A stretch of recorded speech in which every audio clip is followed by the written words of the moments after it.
They say Nepal is a land of giants, not just the mountains that pierce the sky, but a population of young minds dreaming through screens, building a future with 1,000 taps and swipes.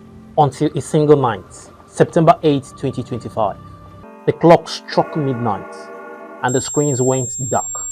Facebook, Instagram, WhatsApp, YouTube, X, all gone. For 13 million people, silence. But this wasn't just a switch being flipped. It was a spark on a power keg. Welcome to the Dissect right here on Narrator.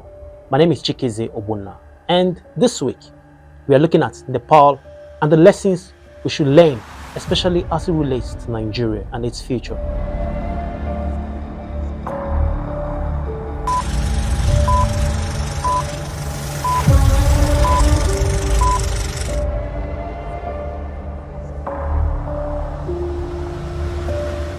For years, the government had been ignoring the whispers of a country propped up by the sweat and tears of its people working abroad. Remittances from the Gulf, from Malaysia, from Korea, making up over 30% of the nation's wealth. But it's a false prosperity.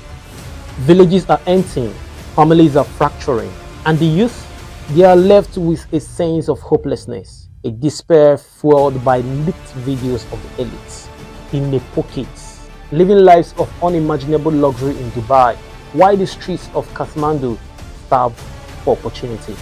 The government's social media ban was meant to silence the whispers, to cover up the corruption, but it did the opposite.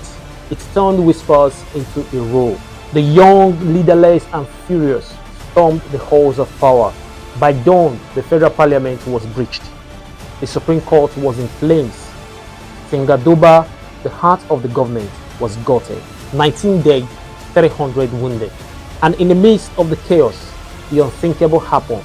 The Prime Minister, KP Sharma Oli, a man who had held power for 5 terms, was forced to flee. His resignation wasn't a choice. It was an escape, a lesson etched in ash. Ignore the youth bulge and your demographic dividend becomes a detonator. Now, let's pivot east. Let's come back home. Back home right here in Nigeria, a different giant is awakening. Nigeria, Africa's most populous nation, a country of 213 million souls, a nation with a median age of just 18, a youth army of 151 million under 30, 70% of the country, a force powerful enough to build the nation or tear it apart. The official numbers paint a pretty picture, but the reality is a ticking time bomb. 80 million young people are jobless or underemployed. This is the truth behind Japa, the mass exodus of doctors, engineers, and tech workers fleeing to countries like UK, Canada, and the US. It's a brain drain that hollows out the nation. $10 billion a year in remittances props up families, but leaves the homeland bleeding. The corruption is a wound that never heals. Oil billions vanish, and the youth are left with nothing but frustration and a sense of betrayal. The echoes of Nepal's Nepo kids are everywhere. The big men with their yachts and private jets, while the youth of Nigeria riot in the streets. We cannot forget in a hurry the memories of NSAS protest, as well as the time when social media was banned in this country, which of course was meant to silence outrage over maladministration and poor leadership, but has only amplified it. A nation on the brink of another breaking point is Nigeria. The same conditions that ignited the fire in Nepal are festering here. The same fuse is lit. Nepal's ashes scream a warning. They fuse with skills, with transparency, with real jobs. Turn the demographic bulge from a detonator into a force for good, a force of thunder, not tragedy. Nigeria, the clock is ticking. 80 million faces wait.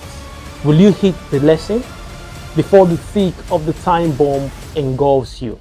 I do hope our leaders are listening. One thing we should note is these things are unpredictable, and when it sparks, it becomes uncontrollable.